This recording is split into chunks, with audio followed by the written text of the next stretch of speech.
or in psychology, and understanding biosignals and behaviours of your prospects. So the next person to introduce you to the stage is Becky Simms, the Managing Director of Reflect Digtal. Welcome to the stage. Thank you. There you go. Morning, everyone. So yes, I'm CEO and founder at Reflect Digtal. We're a digital marketing agency and we specialise in search and performance marketing. So some of you may have heard we announced some really exciting news this week that actually we became part of the Lab Group. What does that mean? Well, Lab are this amazing agency that specialise in human behaviour. So we've been upskilling and learning all about human behaviour this summer, ready to see how we can use their skills to put it into search. So that's what I'm going to be talking to you about today. And this is the first time I've spoken to anyone about this, so you're getting exclusive access. So I thought I'd start by telling you what my talk's not going to do today. So I'm not going to blow your mind about any new technical SEO wizardry, and you might be quite pleased about that. I'm not going to teach you anything new about Google, and I'm not going to fundamentally change your SEO strategy. You're already doing awesome work, and that's what my talk assumes. Whether you're a junior and you're starting to learn the ropes, or you've been doing it for years, my talk assumes that you're already doing a great job at what you're doing. But you're curious. You want to know, how can you do more? What's the next level of performance? So we've been testing some ideas, and I've got a tool that I'm going to give you all to take away today as well, which is really exciting. It's completely free to use. And we're going to share all these ideas with you today, and I want you all to be a part of this. So I want you to go back to your office and play with our tool and give us feedback and see what you think.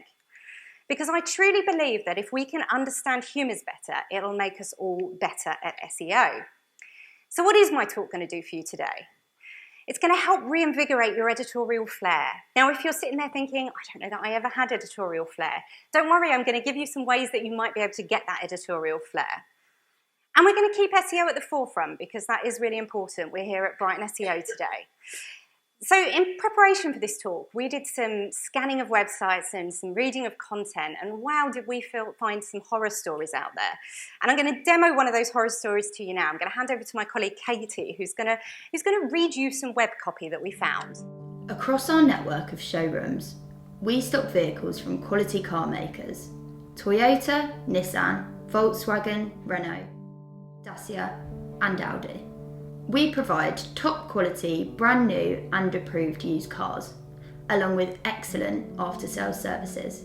We have locations in Ashford, Bristol, Bromsgrove, Canterbury, Cardiff, Coulston, Dartford, Gatwick, Gloucester, Hereford, Horsham, Maidstone, Medway, Newbury, Newport, Oxford, Reading, Stourbridge, Stratford, Tunbridge Wells and Worcester. That was real web copy. That was out there. That's on someone's homepage. And what's even worse is they weren't getting the SEO benefit of deep linking to brand pages or location pages.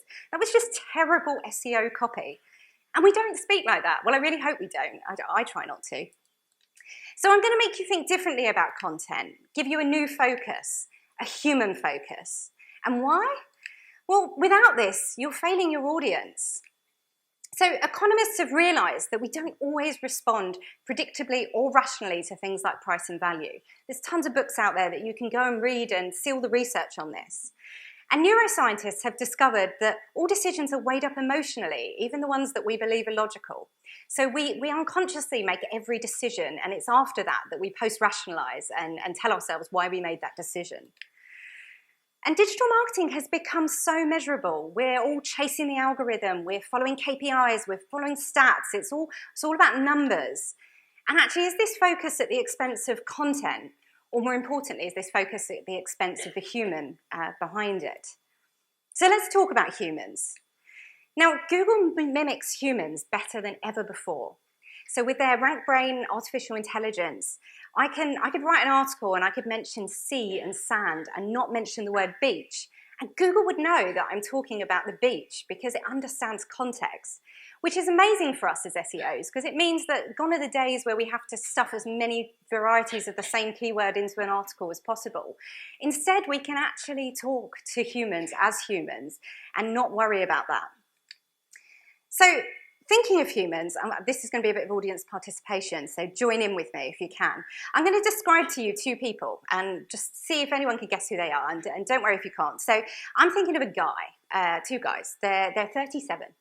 They're male, they were born in London, they live in London, they're both fathers, and they both definitely have £1 million in the bank. Anyone want to hazard a guess? No. Antoinette, maybe. Well, I'll tell you, I'll put you out of your misery. It's Skepta and Prince Charles. Can you imagine or Prince William, sorry. Can you imagine two more different people? And yet with demographics and the way that often we drive our marketing, they would fit into the exact same bucket. And it's not true though, because we're all different. So we need to start thinking about the human behind the search phrase. We get so wrapped up in the algorithm, and then we forget that actually to truly be really good as SEOs, we need to spark action from users. It's not enough to tell your boss or to tell your client that you've driven more traffic or that the rankings are looking really good. That doesn't do enough. That doesn't bring ROI to a business. You need them to land on that page and then do something. And yes, you may think that's down to the team that are there for conversion rate optimization, but we can play a part in that with the copy we write. So what am I actually going to tell you today? We're going to look at neuro-driven content, so neuro principles that we can apply to our content. And we're going to look at 4 different types of language. We're going to start with uninspiring language. And you're going to be amazed at how often it's used. And I bet so many of us are criminal of the video I played earlier, and hopefully less now, but we definitely will have all done that at some point, I'm sure. And we know this. We know our content needs to be sticky. We know it needs to be memorable. And we know it needs to evoke emotion. And if you get the emotion bit right, that's going to really help with the memorability. We're then going to also look at the balance between self-obsessed and selfless language.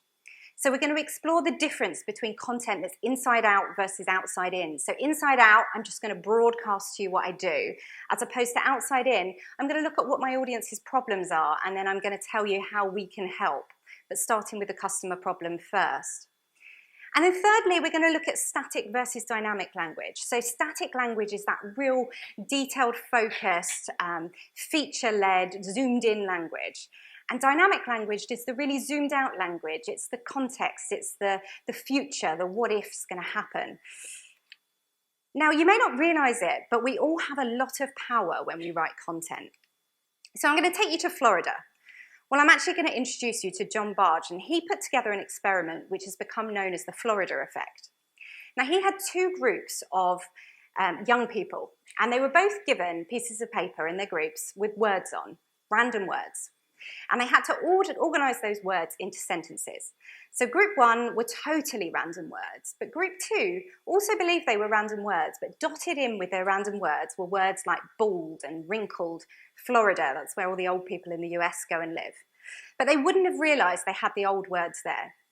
And they all had to organise these words, and then when they were finished, they had to walk down a corridor, go and sign a piece of paper and leave. And what they saw was absolutely fascinating. So group 2, that had been primed with words that made them think about old people, walked slower.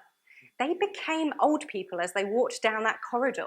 These young, fit, healthy people had taken on, they'd been primed to be older, just through the words that they'd seen. So it shows us the power that we have in the content we write. And then finally, we're going to look at visual, auditory, and kinesthetic language. Now, another bit of audience participation, last bit, I promise.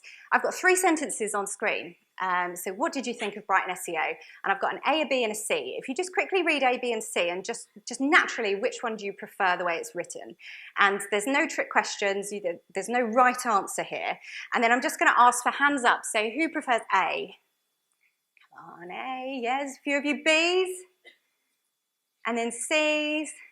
Yeah, so lots of you like C, right, so that's interesting. So we've got a lot of kinesthetic people in the room today. So people that have an intrinsic motivation towards kinesthetic language, so it feels to me like, as opposed to the visual, which is I see what you mean, and auditory, which is I hear what you're saying. So we all will have these different biases in what we, in the way that we write, in the way that we speak, in the language we prefer.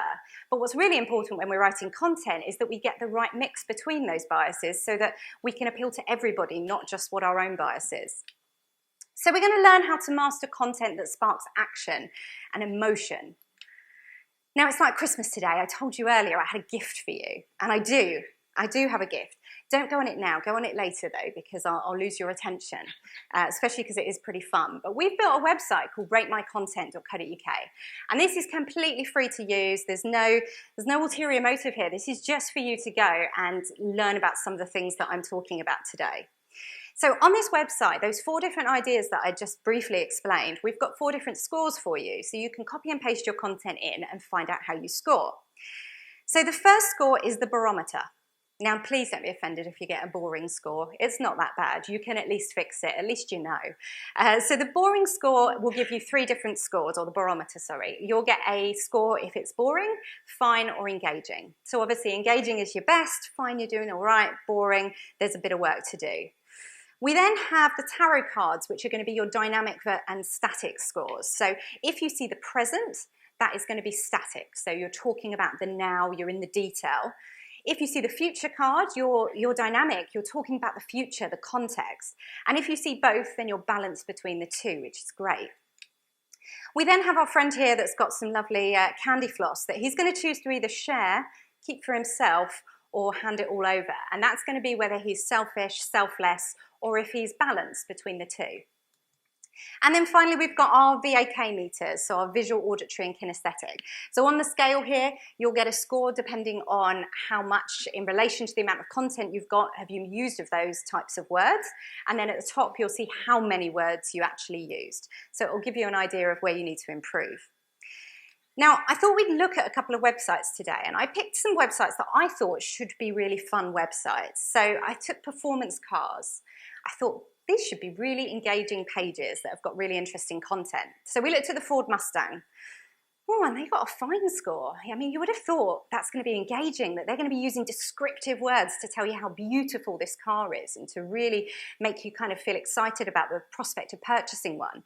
But they only got a fine score. They then got a static score, which actually is quite likely with something that's quite product-driven. They're telling you lots about their product as opposed to telling you then what the future looks like when you own a Ford Mustang. So they definitely could introduce more dynamic language. And they're selfish. They're talking about themselves. Their amount of usage of Ford and Mustang on the page versus actually talking about you, their customer, is really bad on this website. And then their VAK score. So they've got words that fit into each category, so that's okay. More on the auditory level, so they can look to kind of balance that up a little bit. So then we went on to a Porsche. Now, a Porsche definitely can't be boring, can it? Sadly, it can. Porsche have made the Porsche 911 boring, which is mad. Like, how do you make a Porsche boring? There's so many amazing things you could say about it, and yet they're not doing it. They also got static, so being very product-driven, they're talking about the now and not talking about the future. They're selfish, they're talking about themselves again. And then they've got a lot of visual words in there, no auditory and quite low on the kinesthetic, so they can look to balance that. Now then, once you've bought a car, the next thing you need to do is you get your car insurance, which is really boring. So you'd expect a really boring score here. But Compare the Market have got quite a fun brand, so have they managed to achieve it? They have. They're the first ones to get an engaging score. So they're using loads of descriptive language to tell you more about what their insurance offers. They're dynamic as well, so they're focused on the future and they're telling you about what's going to happen by owning or buying their car insurance, and they're putting you in the picture of it because also they're selfless. There's a lot of mentions of the customer here. And then finally, they're visual, auditory, and kinesthetic. So they're low on kinesthetic, well, to the point of 0, and quite low on auditory and the visual, to be honest. So they really could look to kind of use more of that language to increase the engagement on the page. So all of these were just quick examples. So you can literally go and use this now. There's also links off to a blog post which gives you a bit more detail and tells you more. And we'd love your feedback on this and what you think of it, because we can do more with this and we can develop it further if you enjoy this as a tool. All of this is around that focus of how can I make my content better to help drive more conversions. So to add to all of this, we thought about our own interactions and how important they are, and how we can link these human-centric principles with our outreach, because as SEOs, another really big part of what we do is obviously trying to get links. And as SEOs, we're trying to get the attention of some very hard to reach and very busy people. If you haven't guessed it, journalists. And we want them to take action. We want them to cover our story, and most importantly, we want them to link to us. So we're asking a lot of them. So we decided it would be really helpful if we got to know journalists better, not just for us, but for the industry, to be able to share this with you. So what I'm going to give you now is a sneak peek at our next experiment. So this is up and running now, so I've got some early data I can share with you. So we built this tool. It's a personality quiz called Your Inside Story. And it's based on the ideas of kind of Myers-Briggs. So it's putting the journalist into 4 different profiles. The 4 profiles are the news hound. So this is someone really interested in current affairs. The storyteller, piecing together all the different parts of the story. The thought leader, talking about what's happening next. I'm going to tell you what's happened, but I want to tell you now what the impact of that is and what I think the future will be. And the truth hunter, your budding documentary maker who's pulling all the bits of information together and wants to know what's happened. And they fit into this quadrant, the why, what, how, and what if. Now, what's really interesting, and because there's so much I could talk on this, and I'm down to 5 minutes, so I won't go into too much detail, but our early results show, and I'll flick back to this one, that our journalists are fitting on the right-hand side here. So 53% so far were sitting at what if, so that's your thought leader. They want to know what the future's going to be. And then about 25% were the storyteller. So that's nearly, what's that, 78% of all journalists were on the right-hand side. They're abstract thinkers. So what does this mean? It means we need to start to think more about the content that we put in front of journalists and helping them with the narrative and the story that we're telling them. We need to not just provide them with numbers, but we need to say, what's the impact? By knowing this, what's next? We need to give them that narrative and help them with it to make it easy for them to say yes to us. And we need to remember to not just think about our story, but we need to think what it means to the journalist. And oh, I've made a mistake there. The human. We need to remember that they're a human. We know journalists are time poor, they're busy, they're stretched, but they are looking for their next story. That's their job. So if we can package it up in the right way and tell them the right story, we will have success. We've also asked them questions about why they link to people. So another reason to follow up with me in the future, and I'll tell you more about that. So you need to think about how you can resonate more, how you can grab their attention, how you can evoke emotion. Now, if you're curious to know more about this, I'm going to implore you to make sure you go and rate my talk afterwards, and let's hope Kelvin invites me back in April, because then I will tell you all about this, and we'll start to actually have done some experiments using the data so that we can really prove what we're finding is correct. So let's wrap this up. Top 10 tips. Tip 1, be more descriptive and fun. Play with your language. Humans like descriptive, engaging language. That's going to help hold them on a page. Think about bringing emotion to your content. What feelings does your service or product evoke, and how can you use that? Be outside in, and definitely don't be inside out. So think about your audience's challenges, put their needs first, and then tell them how you solve them. Think about context and not just explaining the features. What's the impact of what it is that you do or you sell? And consider using visual language, so words like see, show, dream, horizon, etc. Auditory language, announce, hear, mention. And kinesthetic language, so feel, motion, build, these kind of words. And then think about balance. Remember what I said right at the start. Google understands context more than ever before. So ensuring you've got the right balance between human-first content and then the signals that Google needs from an SEO point of view is absolutely key. But more than ever now, we can put that human-first content up front. And then when you're thinking about outreach, remember the journalists, remember they're humans, and think about their need for this telling a story and showing impact. How can you package it up in the right way? And remember the old people. Well, they weren't old though, were they? They were young people walking down a corridor. Remember the power that you have in the words that you use, and really think about that and be aware of it. So let me just tie this all together. We've learnt about language, but hopefully not in a boring English lesson way. We've learnt about the fact that we need to use more colourful language. We need to be sticky, memorable, and we need to evoke emotion. We need to balance ourselves and our audience. And we need to balance the why and the what of what's happening now and the future and the so what. We need to balance that detail and context. And then remember our journalist profiles and think about the journalists you know and who you contact, and think which profile they fit into and how you can package the story up right, thinking that actually that thought leader and storyteller are the lead scores at the moment. And then finally, we need to be really conscious to use a variety of visual, auditory and kinesthetic language. So on that note, it's been great to see you all today. Thank you for listening. I really hope that you've heard at least one thing that you can implement on Monday. And I hope I've been able to shift your view on content and that I've made an impact on how you think and how you interact with others. So, thank you ever so much. You can download the slides at reflectdigital/future of search. You can rate your content at ratemycontent.co.uk. And if you're a journalist or if you know journalists, please share your inside story so that we can get more data. The more data we get, the more I can help you all with contacting journalists. Thank you so much. Brilliant. Lovely.